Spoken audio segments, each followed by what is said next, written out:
우리 사랑하는 성도님들 이제 자녀를 키우셨습니다. 자녀를 다 여기 계신 분들은 자녀를 키워 보셨고 또 자녀를 이제 키우실 분들이죠. 어쨌든 자녀들을 다 키우시다 보면 어떤 것이 있냐면 좋지 못한 습관을 발견했을 때 이 부모의 참 딜레마예요. 그래서 이 좋지 못한 습관들을 보면 화가 나기도 하고 정말 이거 어떻게든 고쳐줘야 되는데 또 때로는 그 좋지 못한 습관이 이제 부모님들의 엄마든 아빠든 어느 한쪽의 습관과 비슷한 습관을 할 때 누구 닮았다고 이런 얘기를 하면서 저거를 좀 고쳐줬으면 좋겠다라고 하는 생각을 들기도 합니다. 근데 저는 이제 그런 이야기들을 이제 종종 들을 때마다 우리 하나님께서 우리를 보실 때도 그런 마음이 있지 않으실까? 우리도 늘 하나님 앞에 예쁨을 받고 사랑하는 자녀로 그렇게 살고 있지만 가끔 우리의 나쁜 습관이나 또 좋지 못한 모습으로 하나님 보실 때 하나님께서 우리의 그 습관이나 잘못된 것 또 그런 좋지 못한 습관들을 우리 하나님 고쳐주고 싶으시겠구나라고 하는 생각을 들 때가 있습니다.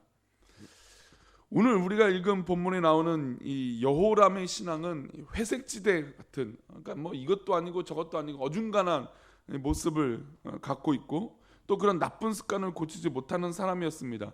사실 이제 오늘 말씀드리는 이 나쁜 습관은 이 북이스라엘 이 왕들, 물론 남유다의 왕들도 마찬가지지만 그 왕들의 이 나쁜 습관들이 대표적으로 이제 대물림이 되어지는 그런 모습들이 나오게 됩니다. 이 여호람이 북이스라엘 왕이 되었고 아버지는 악한 왕, 우리가 잘 알다시피 이세벨의 남편인 아합 왕이었습니다. 그의 형제 아하시아가 먼저 아버지의 뒤를 이어서 왕이 되었는데 다락 난간에서 떨어져 병이 들어서 죽고 말았습니다. 그러니까 형제의 뒤를 이어서 왕이 된 사람이 바로 여호람입니다. 그는 처음에는 하나님의 신앙을 회복하려고 하는 그런 모습이 있었습니다. 우리 2절 말씀 보겠습니다. 2절 말씀입니다. 2절입니다. 다시 읽어봅니다. 본문 말씀 시작. 그가 여호와 보시기에 악을 행하였으나 그의 부모와 같이 하지는 아니하였으니 이는 그가 그의 아버지가 만든 바알의 주상을 없이 하였음이라. 여기 보시면 여호와 보시기에 악을 행하긴 했어요. 악을 행하긴 했지만 정말 악한 아합처럼 전적으로 악한 삶을 산 것이 아니라 어느 정도 하나님 앞에 있으려고 하는 모습도 있었습니다. 또 이 바알의 우상들을 그냥 없이 여길 정도로, 그러니까 없이 여긴다라는 거죠. 그러니까 우습게 여긴다. 그런 거죠. 그러니까 하나님 보시기에 악을 행하였지만 또 바알의 우상들은 그렇게 또 가까이 하지 않는 그런 모습이 이에게 있었다라는 거죠. 그러니까 완전히 전적으로 악한 사람은 아니다라고 할 수 있지만 그러나 그렇다고 좋은 왕이냐? 하나님 보시기에 선한 왕이냐? 또 그것도 아니라는 것이죠. 사실 악한 사람이야 우리가 편들을 이유도 없지만 이게 애매한 사람들이 참 어디 가나 문제인 것 같기도 해요. 이것도 아니고 저것도 아니고 물론 어디 가나 우리가 중간을 가면 성공하기도 하지만 이게 신앙적인 것은 그렇지 않다는 거죠. 이 찹든지 더없든지라고 하는 말은 어중간한 것이 있으면 안 된다라고 하는 의미로 더 강조된 표현인 것을 우리가 알고 있다는 것입니다. 그러면 사실 이런 회색 분자같이 때로는 바알을 때로는 하나님을 이렇게 선택적으로 하는 것이 오히려 하나님 앞에 더 불충한 모습, 나쁜 습관이라고 할 수 있다는 것입니다. 그는 아버지 아합과 어머니 이세벨 같은 사람은 아니었습니다. 꽤 괜찮은 왕이었던 것 같습니다. 아버지가 만들었던 바알의 주상을 회표하고 없이 해버렸습니다. 이것만 보아서는 정말 괜찮은 왕이구나 라고 할 수 있는데 3절을 보면 그의 신앙의 모습, 이 회색 같은 모습이 변치 않은 모습이 있습니다. 우리 3절 말씀 읽어보면 3절입니다. 그러나 그가 느밧의 아들 여로보암의 이스라엘에게 범하게 한 그 죄를 따라 행하고 떠나지 아니하였더라.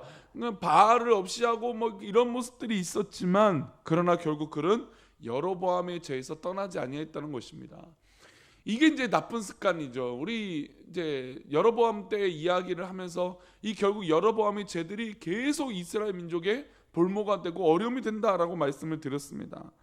그래서 때로는 부모의 신앙이 자녀를 살려주기도 하지만 부모님들의 나쁜 어떤 그런 습관들이나 좋지 못한 영향은 결국 자녀들에게 그런 영향을 줄 때도 있습니다. 이제 여로보암이 이제 대표적으로 북이스라엘의 그런 거죠. 여로보암의 죄는 무엇입니까? 크게 세 가지인데 우리는 이 크게 세 가지를 늘 여로보암의 이야기들을 이제 계속 뭐 우리 한 11월 달까지 여로보암 왕이 계속 이름이 계속 나오니까 여로보암 하면 떠오르는 거 세 가지를 꼭 기억했으면 좋겠어요. 첫 번째는 베들과 단에 금송아지를 만들어서 백성들에게 섬기게 했어요. 금송아지를 만들었다는 건 원래 남유다로 가서 이스라엘 백성, 북이스라엘 백성들이 남유다에 가서 예루살렘 성에 가서 예배를 드려야 되는데 성전에 가야 되는데 그것을 가면 안 되니까, 그것을 가면 이 북이스라엘 사람들이 배반할까봐, 자기를 죽일까봐 해서 이 우상을 만들었어요. 금송아지를 만들고 거기에 엎드리게 만들었습니다. 우상을 만든 죄. 여호람도 여기서 떠나지 않았습니다. 두 번째 죄는 무엇이었냐면 일반인을 제사장으로 삼았습니다. 물론 뭐 일반인, 우리 뭐 만인 제사장, 우리가 예수를 믿는 사람들은 다 제사장의 역할을 하고 있는 이 시대적 관점으로 접근하는 것이 아니라 이 구약의 시대는 분명히 하나님께서 구별된 레위인들과 제사장들이 있었다는 것이죠. 그로 말미암아 제사장과 이 제사장을 삼고 예배를 드려야 되는데 이 모든 절차와 하나님 말씀을 어기고 일반인을 제사장으로 삼았다는 것입니다. 두 번째 그렇죠. 근데 세 번째 어떤 것입니까?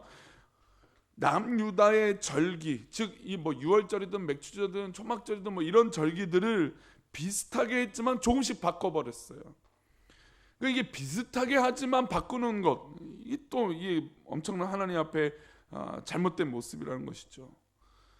절기, 하나님께서 지키라고 하시는 이 명령이 내려졌는데 불구하고 비슷하게 지키면서 난 괜찮다라고 하는 착각, 그런 모습이 이 여로보암에게 있었다는 것입니다. 이 세 가지 죄가 이 누구에게도 있는 것입니까? 오늘 본문에 여호람에게도 있었다는 것이죠. 여로보암으로부터 내려오는 이 악의 관성과 습관을 끊어버리지 않고 신앙의 약간의 회색 분자처럼 지내는 그런 모습이 있었다는 것입니다.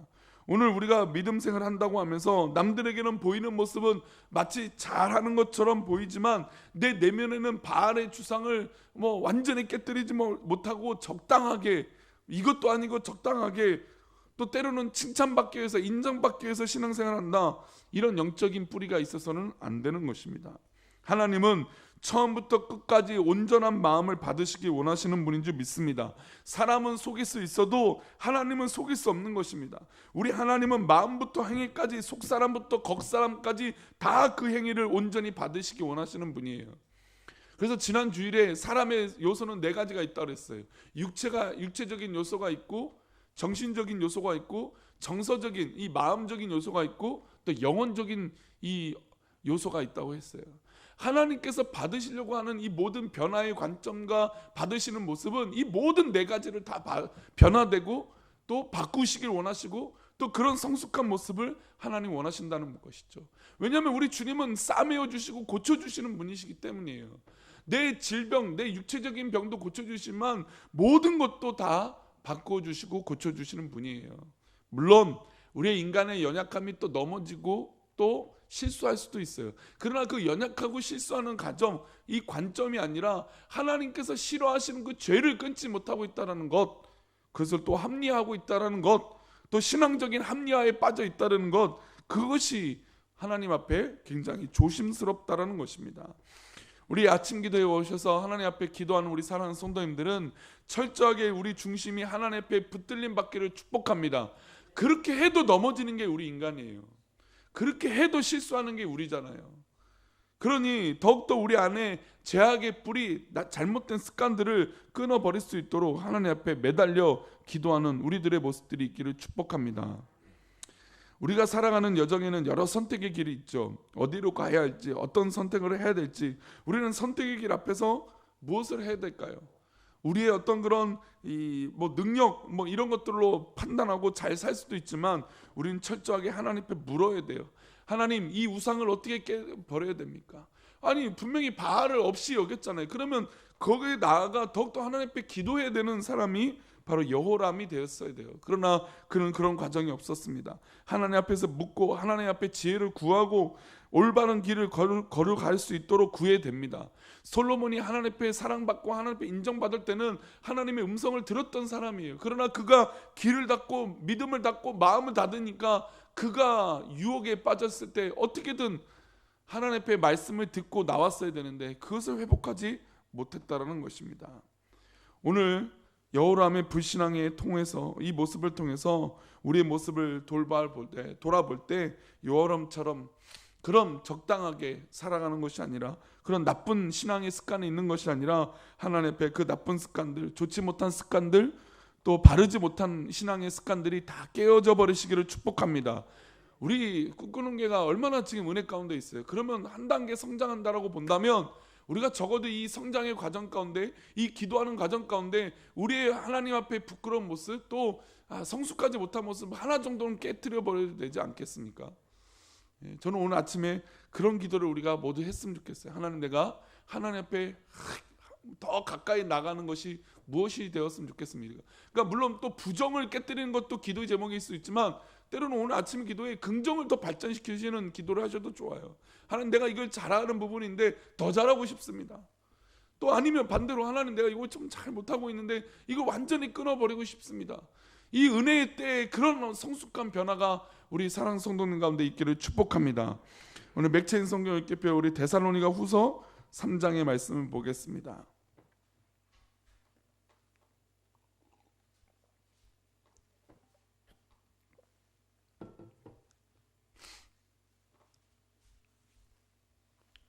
데살로니가 후서 3장입니다. 신앙은 저는 어중간해서는 안 된다고 생각합니다. 결단이라는 것이 뭘까요? 잘라내는 것이거든요. 그러니까 전 이전과는, 은혜를 받고 결단하게 되면 이전과는 다르게 살겠다는 결단, 잘라버리겠다는 결심이 우리 가운데 있어야 되는 것입니다.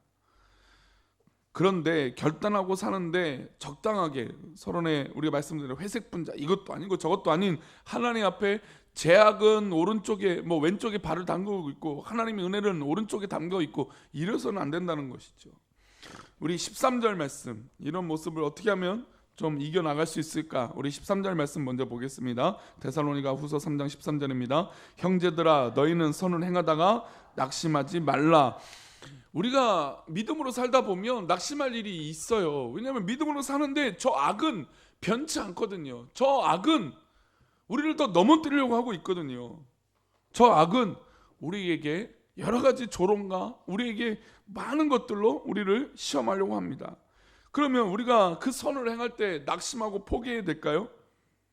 그렇지 않다는 것이죠. 그런 어중간한 모습이 아니라 선을 행했다면 철저하게 목적대로 하나님께 영광을 돌리겠다라고 하는 그런 선한 목적을 끝까지 붙잡고 나아가야 되는 것입니다.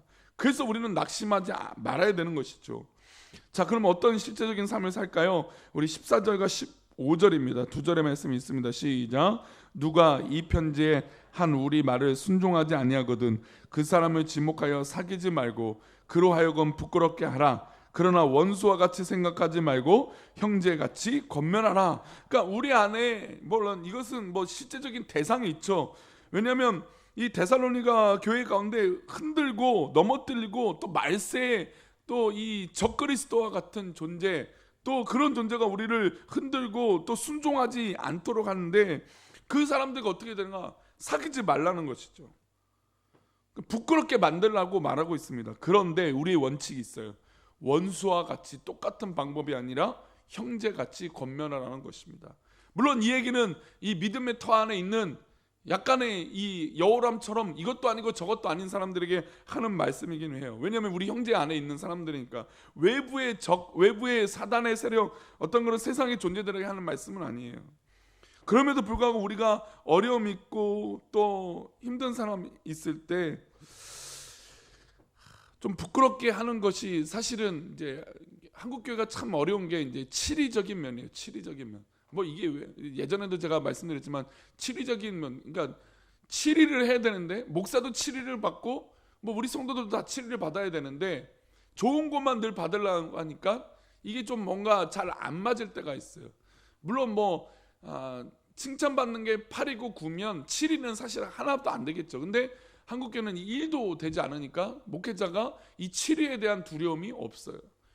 왜냐면 7위 받는다고 해서 부끄럽나요? 아니, 우리 자녀들을 훈육할 때 혼냈다고 해서 그게 부끄러운 사실이 되나요? 그게 아니죠. 혼이 났으면 오히려 더 잘 되는 것이고 더 성숙하는 것이에요. 그게 더 좋은 공동체거든요. 그냥 무조건 사랑으로 덮는 것도 있어요. 그렇죠. 우리가 결정적으로 회개하고 이러면은 당연히 다 사랑으로 덮어요. 그러나 이런 치료의 과정, 권면의 과정도 없다라는 건 그 공동체는 오히려 더 보이지 않는 곳에서 썩고 있을 수도 있다라는 것입니다. 그런 면이죠, 이게. 그 사람을 지목하여 사귀지 말고 그로 하여금 부끄러움을 하라. 물론 이거 뭐 왕따를 시키라는 것은 아닙니다. 죄악과 우리를 넘어뜨리려고 하는 요소들은 단호해야 된다는 것이죠. 그러나 그 모든 걸 원수와 같이 생각하지 말고 형제같처럼, 내 가족처럼 권면해라 라는 것입니다. 그래서 16절 말씀 우리 마지막으로 한번 읽어볼까요? 16절입니다. 평강의 주께서 친히 때마다 일마다 너희에게 평강을 주시고 주께서 너희 모든 사람과 함께 하시기를 원하노라. 그러니까 이 원수와 같이 생각하지 않고 권면하려니까 얼마나 힘들겠어요. 나를 넘어뜨리고 나를 유혹하고 나에게 여러 가지 모습으로 힘들게 하는 사람들이 있을 때마다 얼마나 힘들어요. 그러나 평강의 주께서 우리를 일마다 무엇을 주십니까? 평강을 주시는 것이에요. 우리가 어려울 때마다, 힘들 때마다 이걸 어떻게, 물론 그 순간에 우리가 하나님 앞에 기도하고 매달리면 오히려 우리에게 더 큰 평강을 주시는 것이에요. 그래서 이것들을 이기는 것 같아요. 사람을 품는 게 어떻게 사실 쉽겠습니까? 사람을 물론 우리가 뭐 수십 년을 같이 만나와 사귀었지만 그 당장의 어려운 면을 나랑 부딪히는 면이 만났을 때 뭐 한순간에 이해한다는 게 얼마나 뭐 쉬운 일이겠습니까? 그런데 그때마다 형제같이 권면하고 평강의 주께서 친히 때마다 기도하면 우리에게 평강을 주신다는 것입니다. 그래서 우리 주님이 우리와 함께 하시는 것처럼 우리 사랑하는 성도님들, 우리 이 식구들, 우리 꿈꾸는 교회 식구들과 함께 하시는 이 귀한 믿음의 고백이 있기를 축복합니다. 하나님께 기도하면 더 큰 평강이 우리 가운데 있을 것이에요. 하나님 분명히 우리 교회를 사랑하셔서 더 큰 평안을 주실 줄 믿습니다. 우리 사랑하는 성도님들 그것을 믿고 어중간한 믿음이 아니라 전적으로 믿음으로 신뢰함으로 하나님 앞에 나아감으로 그렇게 쓰임받는 우리 귀한 사랑하는 성도님들 되시기를 축복합니다. 기도하겠습니다.